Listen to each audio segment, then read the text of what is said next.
이 제임스 스타이너 박사가 만든 어드밴스 트라우마 라이프 서포트 교육과정은 지금 현재 10번째 버전이 나왔어요. 이렇게 생겼고요. 이거 이제 스튜던트 코스 매뉴얼이라고 되어 있죠. 학생들을 위한 거, 의사들을 위한 거, 구조사들을 위한 거, 프리호스피탈 케어를 담당하는 구조사들을 위한 거, 이게 다 따로따로 있어요.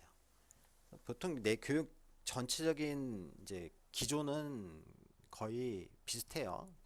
약간 이제 수준에 따라 차이가 있긴 한데, ATLS라는 거는 지금 현재 전 지구적으로 받아들여지고 있는 외상 처치의 가장 표준이 되는 것이다. 이렇게 말씀드릴 수가 있겠어요. 이 ATLS 과정은 지금 10번째 버전까지 나왔다고 그랬는데, 우리가 앞에서 심폐소생술 가이드라인에 대해서도 얘기를 했죠. 5년마다 한 번씩 개정이 되고 있고, 최근까지만 해도 굉장히 내용이 격변을 했어요. 격변. 이전 가이드라인대로 하면 이번 가이드라인에서 이게 위배되는 그런 사항들이 꽤 많았는데, 이 ATLS는 처음에 만들어졌을 때랑 지금이랑 큰 차이가 없어요. 그래서 이게 외상 처치 영역은 이게 개념적인 변화가 그렇게 혁신적으로 많이 일어나질 않고 있다는 거예요. 그렇다는 얘기는 여러분들이 한번 배워두면 죽을 때까지 써먹을 수도 있겠다. 그래서 이 교육과정은 잘 보면 이제 챕터가 13개로 되어 있는데, 챕터 1은 Initial Assessment와 Management, 그죠? 챕터 2는 AOA와 Ventilator Management, 챕터 3는 Shock, 그리고 챕터 4부터는 흉부, 복부, 두부, 척추, 근골격, 그리고 화상, 소아, 노인, 그리고 임산부, 그리고 환자를 이송하는 부분, 이런 부분들이 채워져 있어요. 그러니까 1, 2, 3이 총론이고 4부터 12까지가 강론이 되겠죠. 그리고 13은 시스템에 관련된 얘기고, 우리는 주로 1, 2, 3에 대한 얘기를 할 거예요. 챕터 1, 2, 3 중에서도 가장 핵심적인 부분은 챕터 1이다.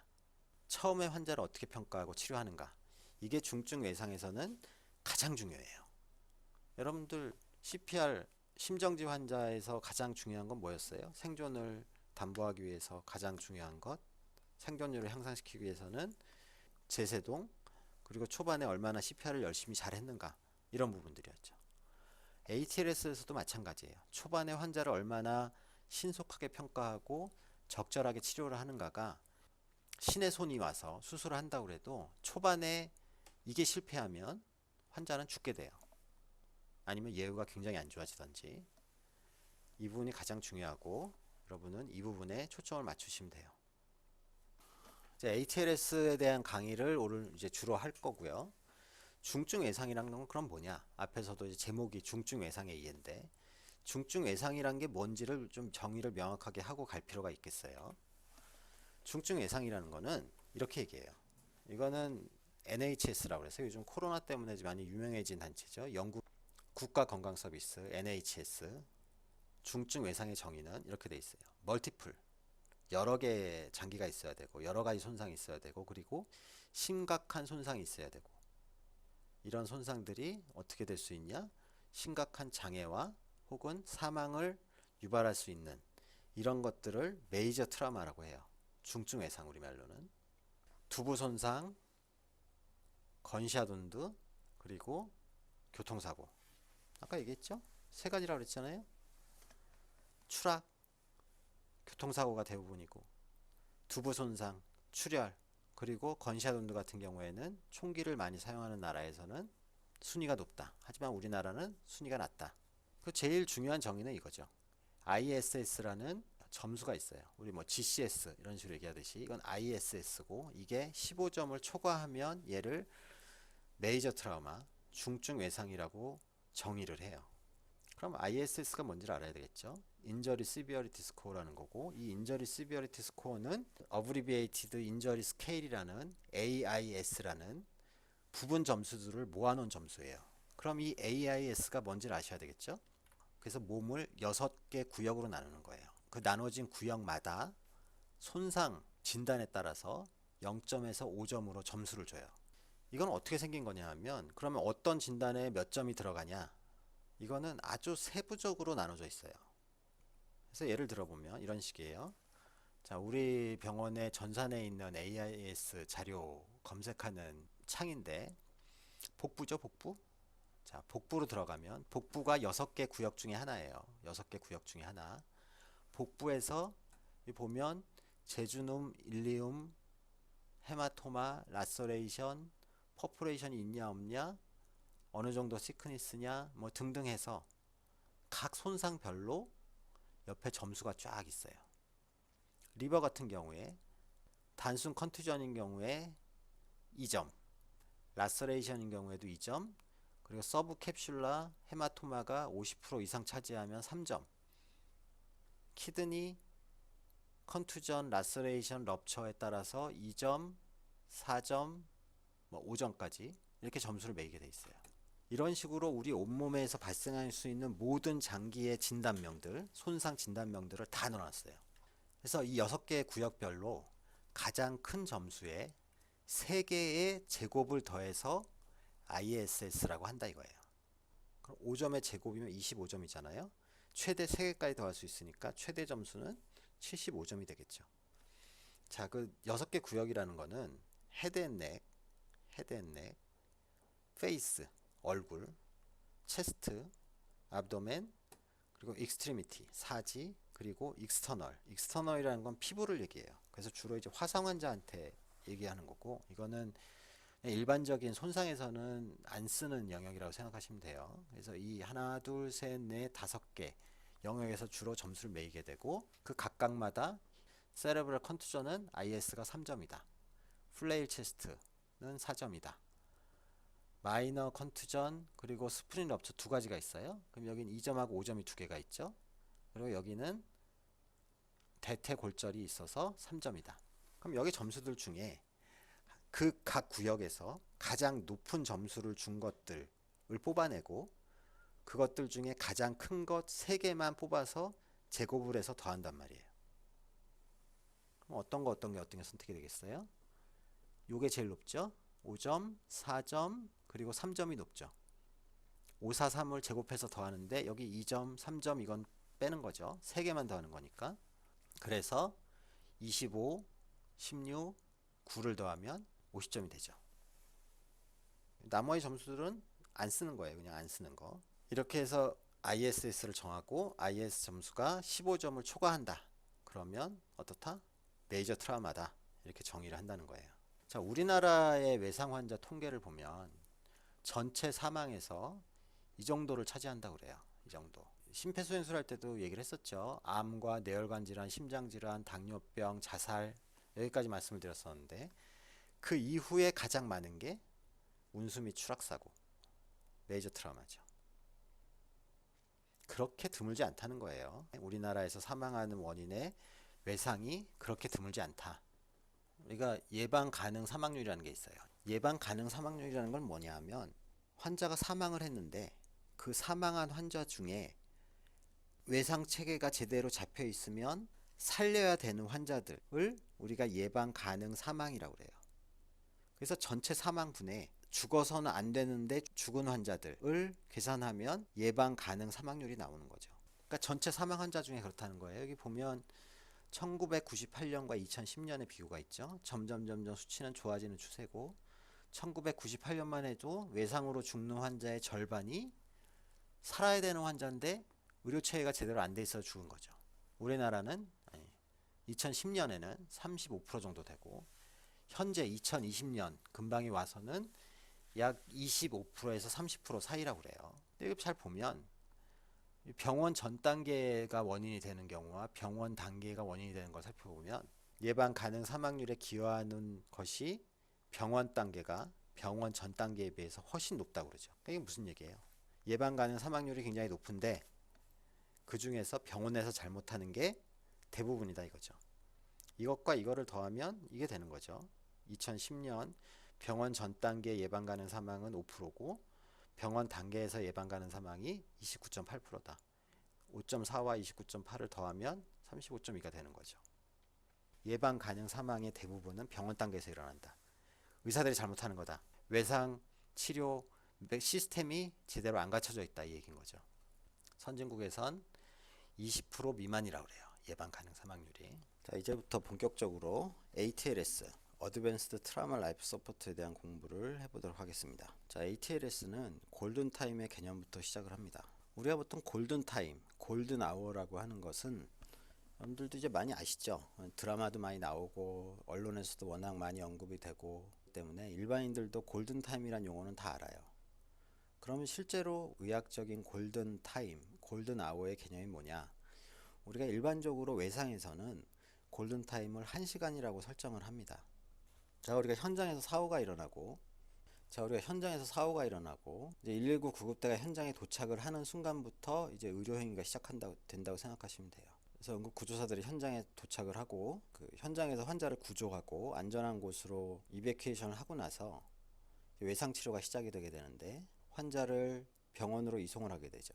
그래서 대부분 외상센터나 일반 병원의 응급실에 도착을 하게 돼요. 그러면 응급실에 도착해서 응급처치들이 시작이 되겠죠. 그리고 1년의 응급처치가 끝나고 나면 수술장으로 옮겨서 수술을 시작하게 되죠. 이 수술장에 옮겨서 수술을 하는 이유는 뭐였어요? 앞에서 말씀드린 지혈 그리고 디컨타미네이션을 위한 수술을 하는 거죠.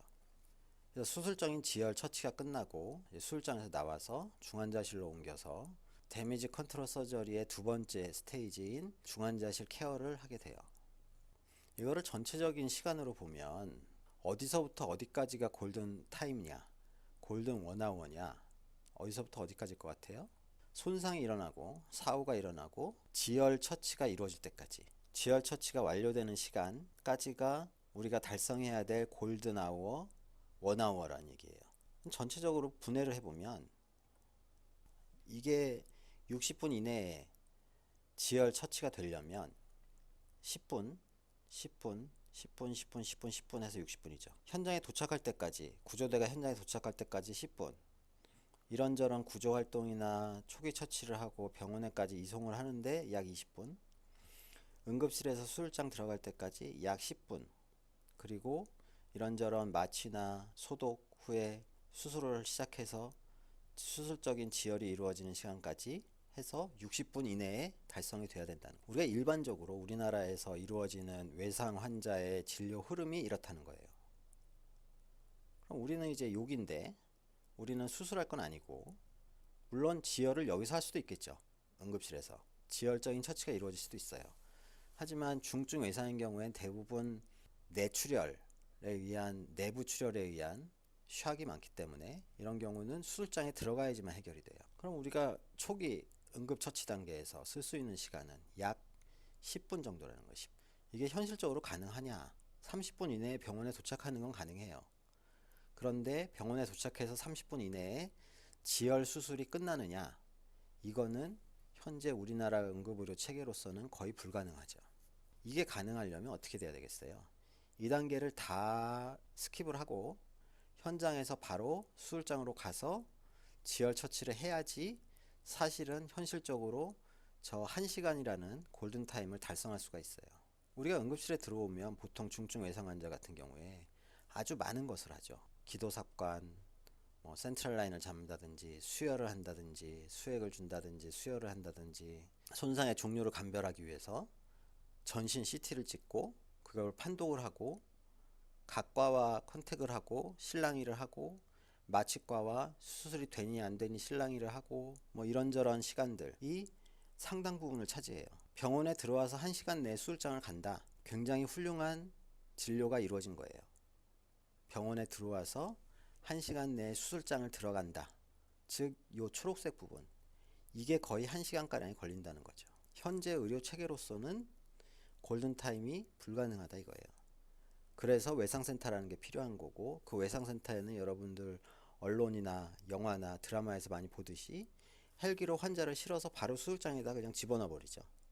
그렇게 하는 게 중증 외상 환자의 표준적인 치료가 되는 거예요. 그러면 초기 처치를 하는 의사들은 어디서 활동을 해야 되냐?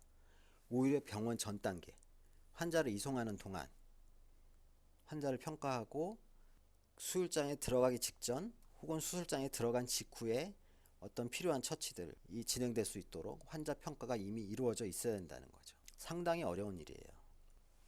우리에게 허용된 시간, 현실적으로 응급처치를 담당하는 1차 진료의가 외상 환자를 데리고 있을 수 있는 시간은 약 10분 정도밖에 없다 이거죠. 10분 안에 모든 걸 해내야 된다. 현실적으로 불가능하다는 얘기죠.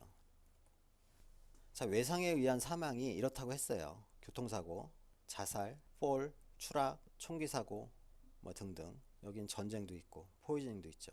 우리나라에서 주된 거는 중증 외상 환자의 사망은 교통사고와 추락이다. 자, 그럼 외상에 의한 사망을 계속 얘기를 하고 있는데, 그러면 사망이 일어나는 기전도 알았고 어떤 상황에서 외상 사망이 일어나는지도 알았고 우리가 뇌손상과 심각한 출혈 때문에 사망이 일어나는 그 병태 생리적 기전도 알았어요. 그러면 시간적으로 한번 볼까요? 그 사망이 언제 일어나는가 시간적으로. 첫 번째 피크가 있어요. 외상이 손상을 입고 나서 수초에서 수분 안에 환자가 사망하는 경우. 이 경우는 어때요? 구급대가 현장에 도착하기 전에 이미 죽어 있는 거죠. 병원에 오지도 못해요. 현장에서 즉사하는 경우죠. 뇌가 찢어지거나, 그러니까 뇌가 밖으로 나와 있는 거죠. 두개골이 깨지고 뇌가 튀어나와 있거나 뇌가 박살이 나 있거나, 브레인스템도 마찬가지고, 하이스파이널 코드, 이건 다 이제 연결된 거죠. 뇌죠, 뇌. 여기까지는. 그리고 여기는 심장, 그리고 대동맥, 혹은 대동맥에 준하는 큰 혈관들이 찢어지는 경우. 이런 경우는 현장에서 그냥 죽어요. 살리는 것이 거의 불가능하다. 아주 심각한 교통사고, 정면 충돌이죠. 고속도로 정면 충돌, 고층 건물에서 추락, 심장이나 대동맥을 직접 찔리는 관통상, 보행자 교통사고, 그리고 오토바이 사고. 이렇게 심각한 기전을 가진, 손상 기전을 가진 환자들이 대개 현장에서 즉사를 하는 것이고, 뇌가 튀어나오거나, 뭐가 튀어나온 거죠? 심장이 튀어나온 건가요? 대동맥이 찢어지거나, 심장 손상 때문에 페리카디알 탐포네이드가 생겨 있는 경우 못 산다는 거죠. 이런 경우는 환자를 어떻게 살려야 되냐? 이건 병원에 오기 전에 이미 끝나기는 거기 때문에 사고가 일어나지 않도록, 사고가 일어나서 다치더라도 이렇게 심각한 손상들이 일어나지 않는 사고가 일어나도록 해야 되는 거죠. 이런 걸 예방하기 위해서 우리는 고속도로 가운데다가 중앙 분리대를 설치하고 안전벨트를 매라고 하고, 오토바이 타지 말라고 그러고, 오토바이 탈 때도 안전장구를 다 갖추고 타라고 그렇게 홍보를 하는 거죠. 두 번째 피크가 있어요. 이거는 수분에서 수시간 시간대에 사망을 하는 거고, 수분에서 수시간이라는 것은 환자가 병원에 도착하기 직전, 이송 중, 혹은 병원에 도착한 직후, 혹은 수술장에 들어가서 수술장에서 중환자실을 가서 그 초기에 하루 이내에 사망하는 거죠. 수시간이라는 것은. 이런 환자들은 어떤 경우들이 있냐면 두부 손상 중에 SDH나 EDH, 아까처럼 뇌가 튀어나온 경우는 못 사는 거고, 뇌가 잘 보존돼 있으면서 경막 하출혈이나 경막 외출혈이 생기는 경우, 경막 하출혈 SDH죠. 이거는 EDH고, 반달 모양이 EDH고 초승달 모양이 SDH다. 여러분들 뭐 잘 아실 거예요. 헤모소락스는 가슴에 피가 나는 거죠.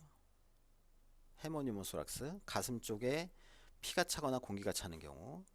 스플린, 리버 럽처, 비장이나 간이 터져서 피가 나는 경우. 펠빅 프랙처, 골반골 골절이에요. 골반 골절 때문에 환자가 왜 죽냐? 아니, 엉덩이 뼈가 부러졌는데 왜 죽지 환자가? 골반골이 부러지면 골반골 근처로 지나가는 아주 작은 혈관들, 하지로 내려가는, 그리고 회음부로 가는 그런 혈관들이 찢어지는 경우가 대단히 많아요. 골반 골절인 경우에. 출혈이죠. 역시 골반각 내로 대량 출혈이 일어나면서 환자가 사망하게 돼요. 헤모니모소락스 같은 경우에도 기흉, 긴장성 기흉인 경우에는 심장이 눌려서 옵스트럭티브 샥이 일어나서 죽는 거고, 헤모소락스 같은 경우는 피가 많이 나서 하이포볼레믹 샥으로 죽는 거죠. 스플린 럽처, 리버 럽처, 이런 것들은 왜 죽겠어요? 환자가 역시 터져서 피가 나서 복강 내 출혈이 다량으로 일어나서 그것 때문에 저혈량성 샥으로 사망하게 되는 거죠. 지금 말씀드렸듯이 다 블리딩과 관련이 있어요. 긴장성 기흉 말고는 다 블리딩 때문에 죽는 거예요. SDH, EDH는 샥으로 죽진 않죠. 왜냐하면 머리는 굉장히 공간이 좁고 뇌가 있기 때문에 거기서 피가 난다고 해서 하이퍼볼레믹 샥이 일어날 정도로 대량 출혈이 일어나진 않아요. 피부가 찢어져서 밖으로 피가 나면 그거는 하이포볼레믹 샥이 될 수 있겠죠. 그런데 뇌 안에 출혈이 있는 경우는 하이포볼레믹 샥으로 죽는 게 아니고 뭘로 죽는 거예요? 뇌 탈출, 브레인 허니에이션 때문에 생존을 위한 장기들이 역할을 못하면서 사망하게 되는 거죠. 이것은 하이포볼레믹 샥은 아니에요. 출혈은 출혈이지만 나머지는 다 하이포볼레믹 샥, 시그니피컨트 블리딩, 익생기네이션과 관련된 사망이다. 이런 거죠. 출혈, 헤모소락스, 허옇게 피가 차 있죠. 리버가 찢어졌어요. 리버가 거의 반쪽이 나 있죠. 그리고 피가 새고 있고 조영제가 새고 있고 비장이 찢어졌죠. 골반골절이 일어났죠. 이런 경우에 다 출혈 때문에 사망한다. 자, 이 세컨드 피크는 우리가 일반적으로 이야기하는 예방 가능 사망. 아까 앞에서 얘기했죠? 예방 가능 사망. 예방 가능 사망이란 거는 우리가 어떻게 아냐 하면 세컨드 피크에 사망하는 환자들의 원인들로 사망한 경우는 이거는 예방 가능한 사망이었다 라고 이야기를 하는 거예요. 이런 경우는 어떻게 돼요? 죽으면 안 된다는 거죠. 병원에 오기 전에 죽는 건 어쩔 수 없어요. 그건 unpreventable death예요. 그러나 병원에 도착해서 수분해서 수시간 안에 사망하는 경우는 preventable death다. 예방 가능한 사망이다.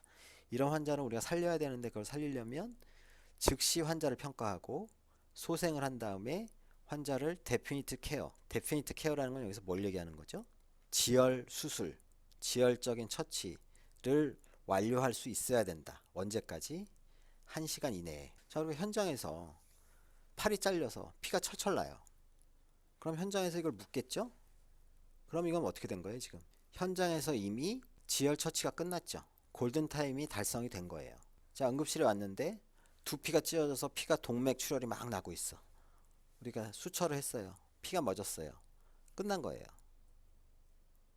이런 사람은 안 죽죠. 그 원인 때문에는. 복강내 출혈이 있어요. 앞에 말씀드린 간 출혈, 비장 출혈, 뭐 헤모소락스, 골반 출혈. 이런 경우는 우리가 수술장에 들어가야지 지혈을 할 수 있어요. 그래서 그런 경우에는 수술장까지 가서 지혈 처치가 끝나야지 골든타임이 달성이 되는 거예요. 시간이 중요하겠죠. 그래서 1시간 이내에 모든 걸 끝낼 수 있도록 우리가 노력을 해야 된다. 그러니까 당연히 우리가 ATLS를 공부하는 이유, 의사들이 ATLS를 공부하는 이유는 이 환자들을 살리기 위해서다. 세컨드 피크에 죽는 사람들을 예방하기 위해서다 라는 걸 아셔야 되고요. 자, 세 번째 피크도 있어요. 세 번째 피크는 수일에서 수주가 지나서 사망하는 경우예요. 오늘 죽진 않는데 내일 혹은 일주일 후, 2주 후에 사망을 하는 거죠. 이런 환자들은 왜 죽겠어요? 보통 죽는 원인을 보면 sepsis나 멀티플 오간 시스템 페일리어, 멀티플 오간 페일리어라고 부르는 그런 경우인데 멀티플 오간 페일리어가 발생하는 이유가 뭘까요? 샥이죠. 자, 외상 환자가 샥이 일어나고 치료를 했는데 나중에 멀티플 오간 페일리어로 죽었다. 이거 어디서 많이 듣던 얘기 아니에요? 샥에서 얘기를 했었죠. 샥이란 것은 리버서블 페이지가 있고 이리버서블 페이지가 있고 우리가 리버서블한 단계에서 환자를 샥을 해소를 해주면 환자는 살아나지만 그 어느 정도 단계를 지나가면 장기들이 망가지면서 사망한다. 바로 그 얘기죠. 그런 환자들이에요. 그러니까 이런 사람들을 살리려면 어떻게 해야 되겠어요? 샥을 리버서블 페이지에서 치료를 해내야 되겠죠. 그걸 치료를 해내기 위해서 우리한테 뭐가 필요한 거예요? 1시간 이내에 환자를 평가하고 소생할 수 있고 지혈적인 처치를 할 수 있는 개념과 기술과 시스템을 갖추고 있어야 한다는 거죠. 어디에서 문제가 일어난 거예요? 여기서 문제가 일어난 거죠. 여기서 초기에 처치가 빠르게 제대로 되지 않은 경우에 결국은 시간이 지나서 MOSF로 사망을 한다. 이걸 그림으로 보면 이래요. 자, 사망 퍼스트 피크, 얘는 unpreventable death라고 그랬죠. 브레인, 브레인스템, 하이스파이널 코드, 심장, 그리고 대동맥 쪽에 손상이고 세컨드 피크는 프리벤터블 데스고 우리가 살려야 하는 환자들이고 이것을 살리기 위해서 이런 환자를 살리기 위해서 우리가 ATLS를 공부하는 거다. 원인들은 지금 얘기한 대로 이런 것들이다. 세 번째 피크는 서서히 죽어가는 경우인데 결국엔 얘네들도 초반에 얼마나 처치가 잘 되느냐에 따라서 멀티플 오간 시스템 페일리어에 빠지느냐 안 빠지느냐를 결정할 수 있다. 이거를 우리가 트리모달 데스 디스트리뷰션이라고 불러요. 외상 환자는 이렇게 세 개의 피크가 있다. 개념적으로. 실제 우리가 히스토리컬 트리모달 디스트리뷰션 첫 번째 피크, 두 번째 피크, 세 번째 피크를 얘기하는 거고, 보면 첫 번째 피크에 죽는 사람들이 대부분이죠. 대부분 제일 많아요. 그렇죠? 제일 많고 시간이 지나면서 그 사망률은 점점 떨어져 간다. 여기서 보여주고 있는 거는 이 트리모달 중에 세컨드 피크와 퍼스트 피크 사이에 걸쳐져 있는 우리가 살릴 수 없는 환자들이 꽤 있다라는 거예요. 그렇겠죠. 현장에 직선하지 않았는데 뭐 와서 보니까 이거는 살릴 수 없는 환자더라 라는 이야기죠. 그런 경우들도 상당히 있고, 여기 보면 보라색은 지금 얼리데스죠. 얼리데스. 세컨드 피크에 죽는 사람들이에요. 보라색이 세컨드 피크에 죽는 사람들인데, 그런 사람들 중에서도 초기에 죽는 사람들도 꽤 있더라, 뭐 그런 얘기예요. 서드 피크는 원래 우리가 이론적으로 공부했던 거랑 실제하고 크게 차이가 없고, 그러니까 여기가 약간 겹친다는 건데, 뭐 모호한 부분이 있다는 건데요. 우리가 실제 진료를 하는 데는 크게 뭐 문제는 없어요. 저 개념에 맞춰서 열심히 살리려고 노력을 하면 되겠어요. 자, ATLS의 큰 개념은 가장 심각한 손상부터 치료한다. 우리가 응급 환자 진료하기 시간에도 우선순위에 관한 얘기를 했었죠. 그 우선순위에 관한 얘기예요. 두 번째는 확고한 진단이 없더라도 치료는 진행해야 된다. 진단이 확실하게 나올 수가 없죠. 초반에 1시간 내에 10분 안에 뭔가를 해야 되는데 어떻게 확실한 진단을 가지고 치료를 하겠어요. 세 번째는 역시 비슷한 얘기인데, 아주 자세한 병력 청취, 그러니까 꼭 반드시 필요하진 않다. 병력 청취가 전혀 없어도 상관없다 이거예요. 외상 처치에는. 극단적으로 얘기하면 그 이유가 있죠.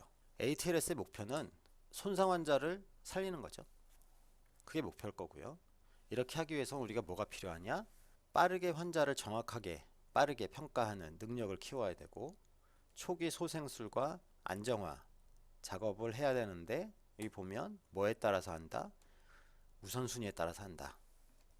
무작정 보이는 대로 막 하는 게 아니고 우리가 해야 될 순서가 있다 이거예요. 그리고 환자를 적정 의료시설로 옮기는 것도 굉장히 중요해요. 내가 할 수 없는 건데 내가 붙들고 있거나, 아니면 병원 전 단계에서 능력이 안 되는 병원으로 환자를 데려가는 거는, 그거는 환자를 죽이는 거랑 똑같다는 얘기죠. 자, 내용을 보면 병원 전 단계 그리고 병원 내 단계에서도 언제나 외상 처치를 위해서 중증 외상 환자를 보기 위한 준비가 되어 있어야 돼요. 평소에 환자의 분류가 필요하겠죠. 환자의 분류라는 것은 언제나 환자가 많이 발생했을 때는 분류가 필요한 게 아니에요.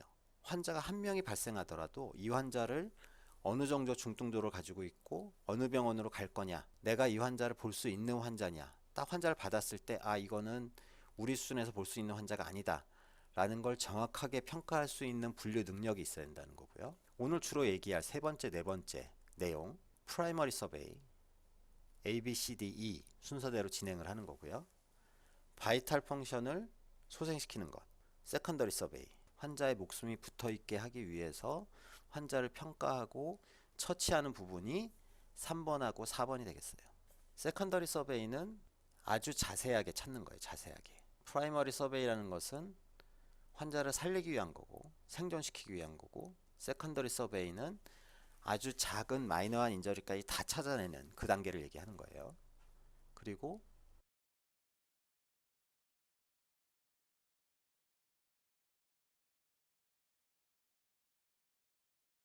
프라이머리 서베이부터 공부를 하죠. 자, 프라이머리 서베이라는 거는 우리말로 1차 사정이라고 그래요. 사정. 서베이요. 이 사는 무슨 어디서 나온 사냐? 조사한다는 사예요. 그리고 정은 교정한다 라는 그 정이에요. 조사하고 교정한다. 이게 의학적으로 얘기하면 뭐죠? 진단과 치료를 한다 이 얘기죠. 그러니까 이 서베이라는 개념에는 뭐가 들어있는 거예요? 진단과 치료가 동시에 들어있다 이거예요.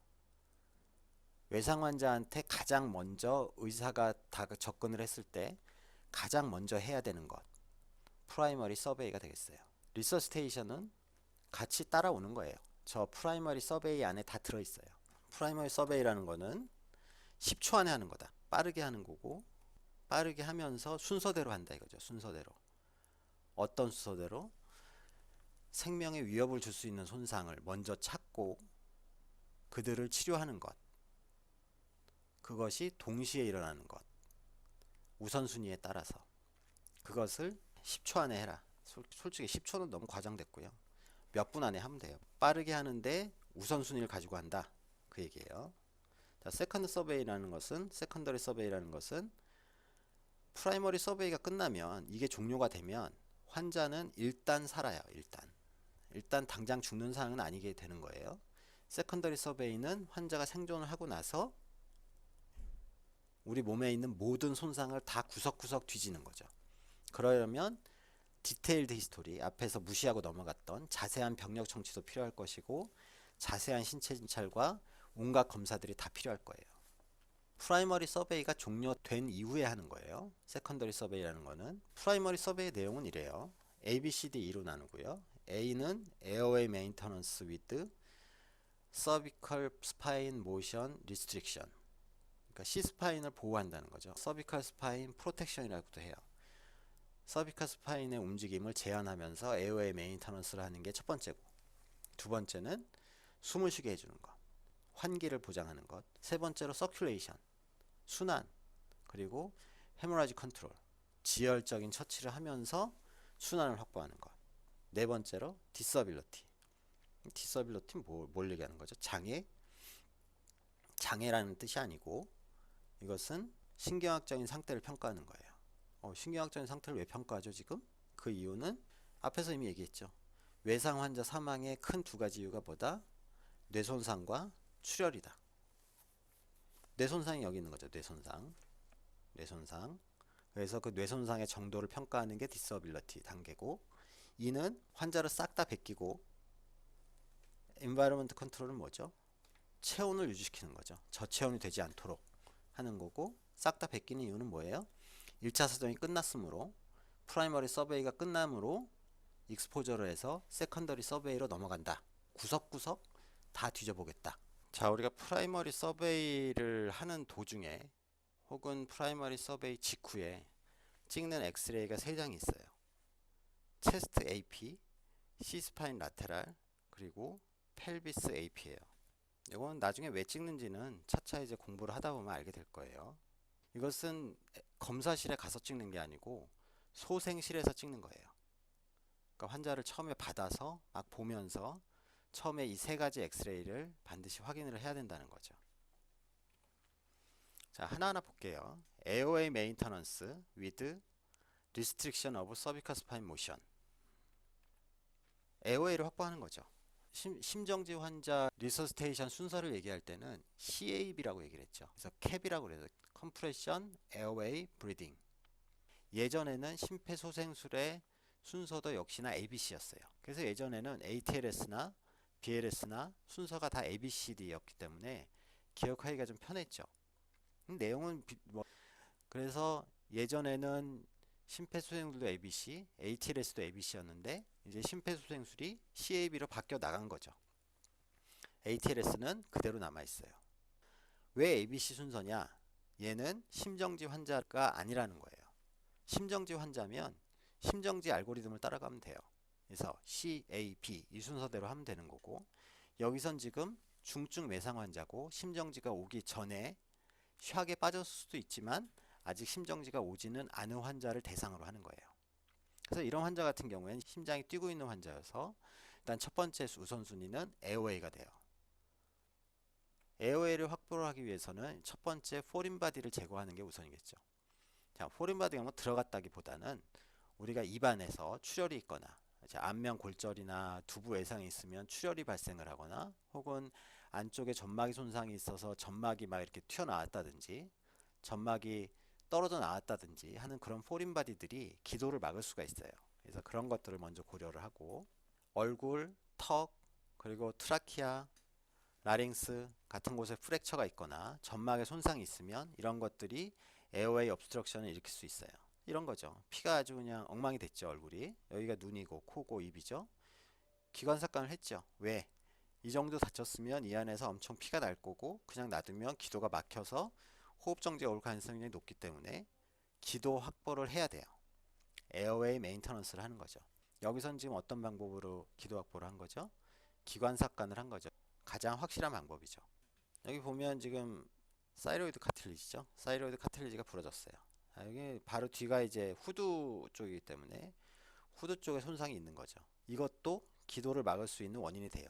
자, 우리가 일반적인 심정지 환자한테서는 이런 피칠갑이 되거나 목뼈가 부러지거나 하는 일은 발생은 안 하지만 이 환자는 지금 외상 환자죠. 그렇기 때문에 일반적인 심정지의 환자의 기도 확보가 아니라 훨씬 복잡하고 고려해야 될 사항들이 굉장히 많아요. 그런 사항들을 하나하나 이야기를 하고 있는 거예요. 그래서 입속에 있는 기도를 막을 수 있는 여러 가지 블러드나 시크리션 같은 것들을 석션을 통해서 제거를 해야 된다. 우리 하나의 팁인데 환자가 말을 할 수 있고 의사소통이 된다 하면 대개는 에어웨이는 인택트하다 라고 말할 수가 있어요. 의사소통이 된다는 건 무슨 말이에요? 일단 숨 쉬는데 아무 지장이 없고 의식이 명료하다는 얘기죠. 그런 사람은 대개는 기도는 괜찮을 것이다. 하지만 이거는 처음에 봤을 때 우리가 괜찮다고 그래서 영원히 그런 게 아니에요. 손상이라는 것은 처음엔 괜찮았어도 시간이 지나면서 충분히 악화될 수 있는 그런 가능성이 대단히 높은 상황이기 때문에 언제나 마음의 준비를 하고 계속 다시 확인하는 그런 태도가 아주 중요하겠어요. GCS에 대해서도 나중에 말씀을 드릴 텐데 대개 GCS가 8점 이하다. GCS가 8점 이하다라는 것은 의식이 안 좋다는 얘기죠. 의식이 안 좋은 환자들은 일반적으로 데피니티브 에어웨이, 이게 뭐죠? 기관삭관이 필요하다. 기관삭관이 안 되면 트라키오스톰이나 다른 윤상연골 절제술이나 데피니티브 에어웨이 테크닉이 필요한 경우가 대부분이다 이거죠. 자, 의식만 떨어졌는데 왜 기관삭관을 하나요? 숨 잘 쉬는데 의식이 떨어졌는데 왜 기관삭관을 하나요?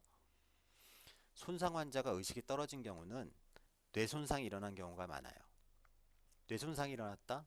머리에 상당한 충격을 받은 거죠. 뇌출혈이 있거나 혹은 뇌부종이 있거나 해서 뇌압이 올라갈 거란 말이에요. 뇌압이 올라갔을 때 우리가 가장 흔히 보이는 증상, 의식 상태 변하는 거 말고 구토가 있죠.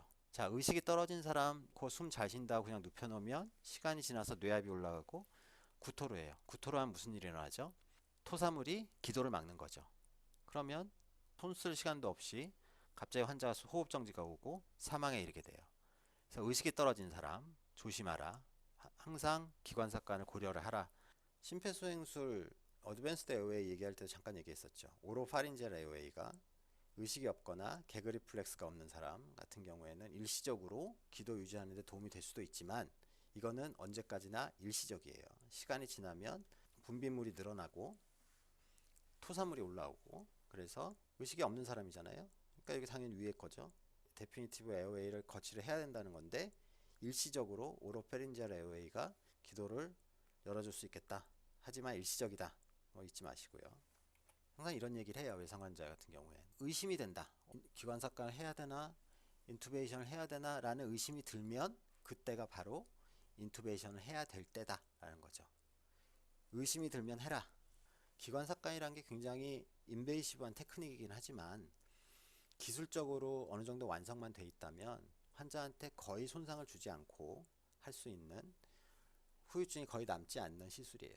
기술적으로 부족하면 여러 가지 손상을 유발할 수는 있어요. 하지만 그것이 환자의 목숨과 바꿀 수는 없다고 생각을 해야 되겠죠. 에어웨이 메인터넌스를 할 때는 항상 이 뒷부분이 따라와요. C스파인 모션의 리스트릭션. 현장에서 이렇게 하죠. 조스러스트 매니버와 비슷하죠. 그래서 C스파인이 움직이지 않도록 고정을 항상 해야 되고요. 턱 들기, 조스러스트 매니버를 하는 거죠. 뭐를 뒤로 제치지 않고. 그렇죠? 모디파이드 조스러스트 방법은 이렇게 드는 게 아니고 자, 경추를 보호하면서 엄지손가락으로 턱을 밀어 올리는 그런 시술을 얘기해요. 우리가 외상 환자한테는 이렇게 하는 게 훨씬 더 도수 경추 보호인 경우에는 이런 방법이 기도 확보와 경추 보호를 다 동시에 이제 달성할 수 있는 두 가지 목적을 동시에 달성할 수 있는 좋은 방법이 되겠죠. 자, 턱을 들면 어떻게 기도가 열리는지 보여주는 거예요. 자, 턱을 들죠? 자, 기도가 열렸죠. 여기 에피글로티스가 있고 여기 보컬 코드가 보이죠? 자, 턱을 다시 내리면 다시 막히죠.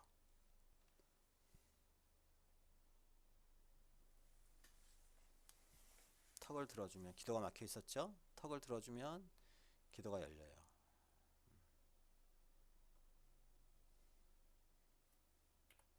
계속 지속적으로 경추를 보호할 수는 없기 때문에 우리가 기구를 사용하죠. 그래서 이런 경추 보호대, 네칼라라고 얘기하는 경추 보호대를 채우는데, 경추 보호를 할 때는 이 네칼라만 채우는 게 아니고 반드시 이런 블록을 옆에 세우고 이마를 완전히 고정해야지 목이 안 움직여요. 목을 안 움직이게 하려는 이유는 뭐죠? 경추 손상이 일어났을 때 우리가 목을 움직이게 되면 어떻게 해야 돼요? 2차 손상이 일어나서 신경 손상이 더 악화되는 거지. 그런 걸 예방하기 위해서 반드시 목이 움직이지 않도록 단단히 보호를 해줘야 돼요. 언제 할까요, 그러면? 경추 보호는 언제 할까요? 역시 의심되면 하는 건데, 언제가 의심되는 상황이죠? 첫째로 환자 의식이 있어요. 그러면 목을 움직여 볼 수 있겠죠? 혹은 통증을 호소할 수 있겠죠?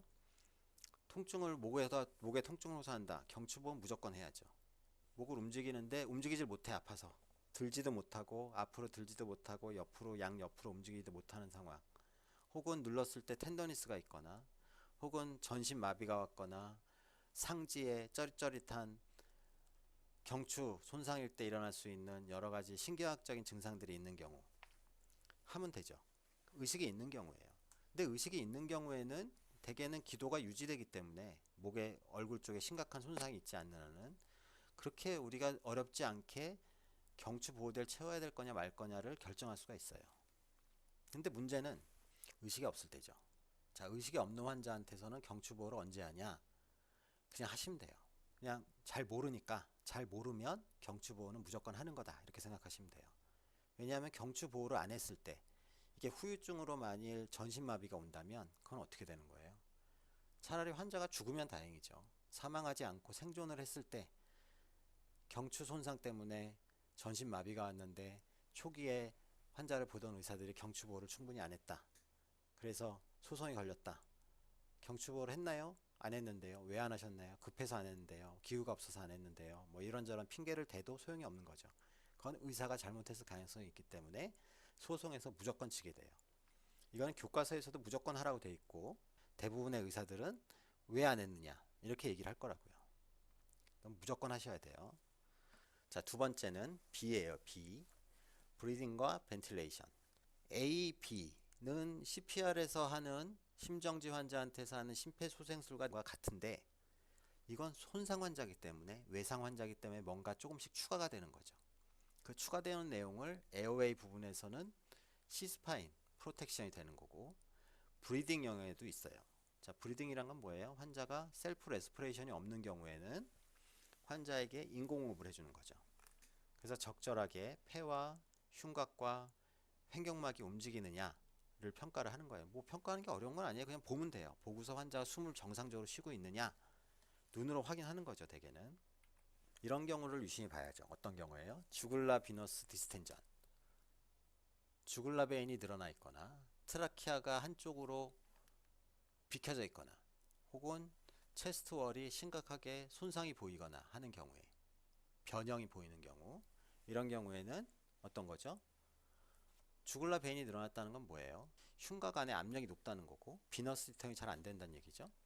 대표적인 경우가 뭐예요? 우리가 흔히 생각하는 게 심부전이죠. 이 사람이 심부전이 있는 건가요? 그게 아니고 흉곽에 압력이 올라갔다는 거예요. 심장이 문제가 아니고, 심장이 문제일 수도 있지만 손상인 경우에는, 흉부 손상인 경우에는 어떤 경우에 주글라 베인이 늘어나 보이냐? 그렇죠. 흉곽에 압력이 올라가는 경우, 헤모뉴모소락스, 카디악 탐포네이드도 있을 수 있겠죠.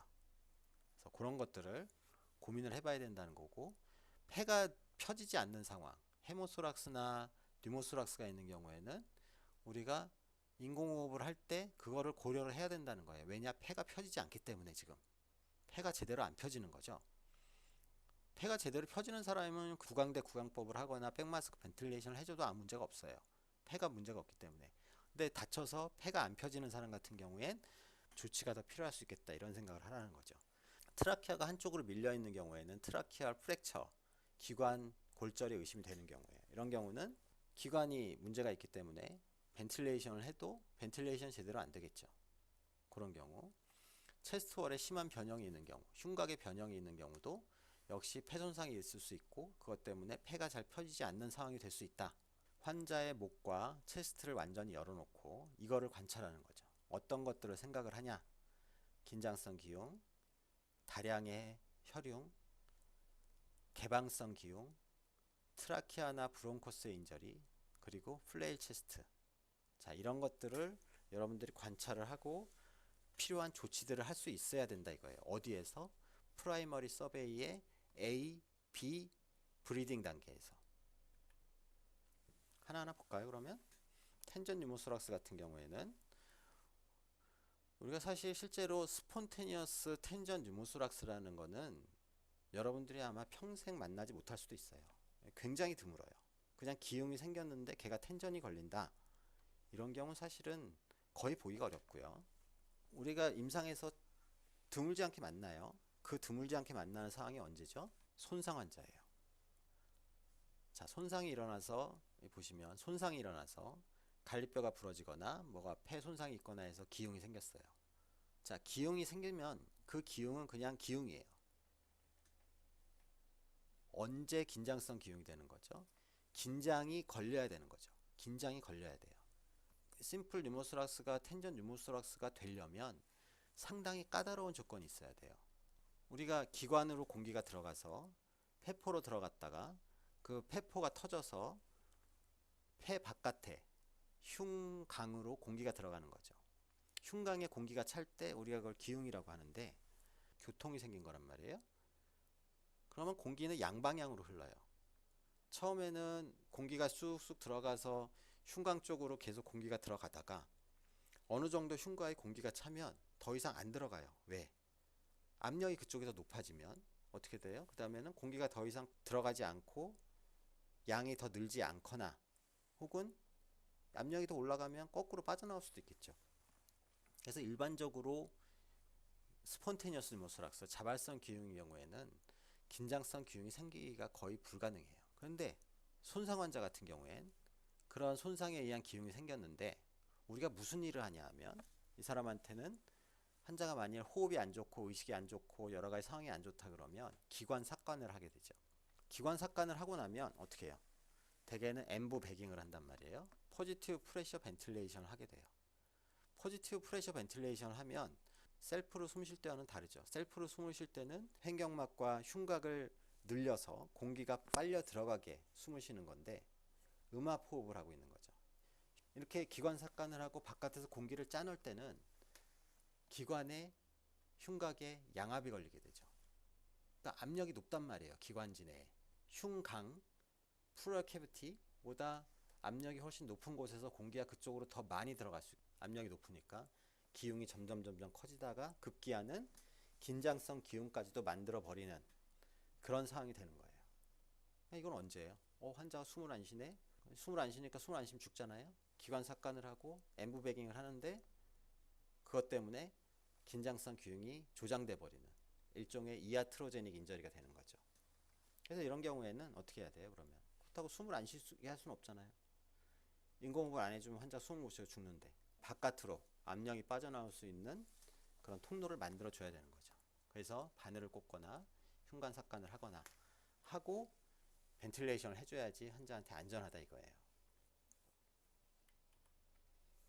자, 체스트 인저리 같은 경우에는 우리가 기흉이라는 게 자발성 기흉이 아니고 손상성 기흉이기 때문에 바깥에서 무조건 손상이 징후가 있어요.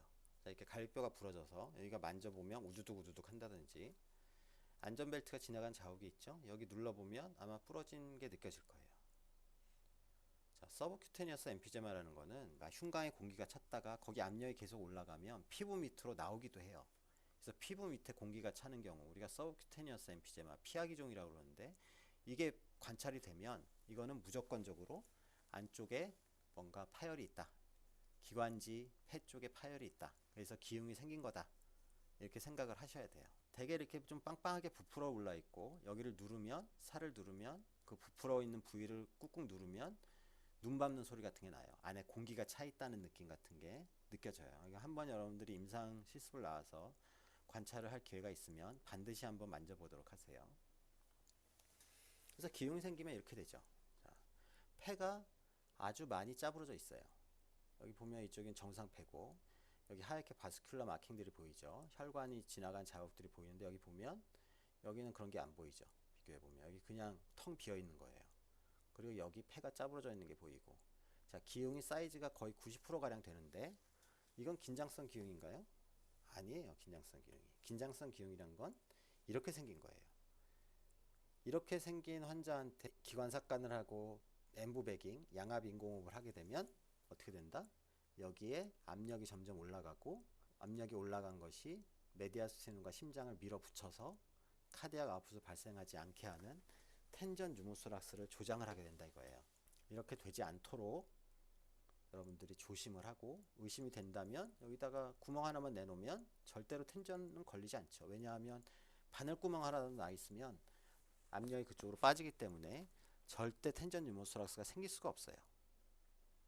자, 매시브 헤모소락스 같은 경우에는 밖에서 우리가 청진이나 진찰로 알기가 어렵죠. 우리가 보통 엑스레이를 찍어서 이렇게 환자가 앉아 있는 경우에는 에어 플루이드 레벨이 보여서 이게 물이 찼구나라는 걸 알 수 있지만, 대개 의식이 없거나 중증 외상인 경우에는 환자를 눕혀놓고 엑스레이를 찍기 때문에 이게 밑으로 이렇게 깔리면서 전체적으로 허옇게 보여요. 자, 뭐 피가 찼거나 물이 찬 거죠. 자, 이런 경우에도 이게 심해지면, 아주 피가 많아지면 여기서 점점 이걸 밀어붙여서 그 심장과 기관지를 메디아스틴을 밀어붙일 수 있겠지만, 그렇게 되기 전에 뭐가 일어날까요? 이 많은 혈융 때문에 하이포볼레믹 샥이 일어나겠죠. 예, 그런 소견이 있을 거예요. 청진의 소리가 안 들리는데, 이게 소리가 전체적으로 안 들릴 때 우리가 확인할 수 있는 방법이 있죠. 진찰해서 타진을 해보면 물이 찬 것과 공기가 차 있는 것을 구별할 수 있을 것이고, 또 하나는 좀 더 확실하게 볼 수 있는 방법은 초음파를 대보는 거죠. 여러분들 나중에 응급실 나와보면 환자 옆에 항상 초음파가 있어요. 그냥 대보면 돼요. 그럼 피가 찼는지 공기가 찼는지 구별할 수 있어요. 이런 경우도 폐가 펴지지 않기 때문에 앞에 말씀드린 기흉이나 이런 경우에 폐가 펴 이럴 때도 우리가 충분히 벤틸레이션이 안 되겠죠. 흉관 삭관을 고려를 해야 되겠죠. 오픈 뉴모소락스 같은 경우에 개방성 기흉이라고 해서 바깥에서 예를 들면 폐를 찔렀을 때 그 칼이 들어간 자리로 공기가 들락거리면서 기흉이 생기는 거예요. 그런 경우는 대개 텐전 뉴모소락스는 생기지 않죠. 왜냐하면 이미 뚫려 있기 때문에. 그래서 크게 걱정 안 해도 돼요. 그냥 프라이머리 서베이 단계에서는 상처만 덮어놓고 넘어가면 돼요. 자, 트라키아나 브론코스 인저리가 있는 경우. 자, 이런 경우 어떻게 하죠? 우리가 그 레벨이 좀 높다면 기관을 더 깊숙이 밀어 넣음으로써 기도 확보를 할 수가 있어요. 기관이 손상을 받아서 어긋나 있을 수도 있잖아요. 그런 경우에는 이 관이 잘못 들어갈 수도 있죠. 그래서 그런 경우에는 우리가 관을 밀어 넣어 보고 폐 소리가 잘 들리는지 청진으로 꼭 확인을 해야 되겠죠. 자, 그 다음 플레일 체스트예요. 우리가 흔히 연가성 흉곽이라고 얘기하는데, 손상이 심한 경우에 이런 것들이 보일 수 있어요.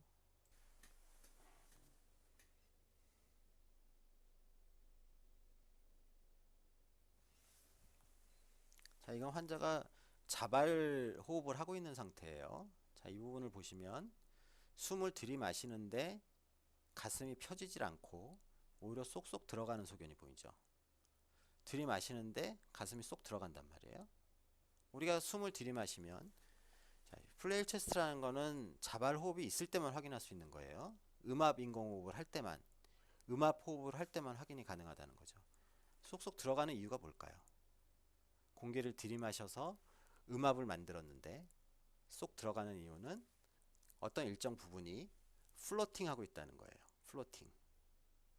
여러 개의 리프렉처가 연속적으로 발생을 하면서 한쪽만 부러진 게 아니고 양쪽으로 부러지게 되면 그 가운데 부분이 그 물에 떠 있는 배처럼 가운데 부분이 음압이 걸렸을 때, 즉 흉곽이 늘어날 때 지지를 받지 못하면서 안쪽으로 빨려 들어가는 소견을 보이는 거를 우리가 플레일 체스트라고 그래요.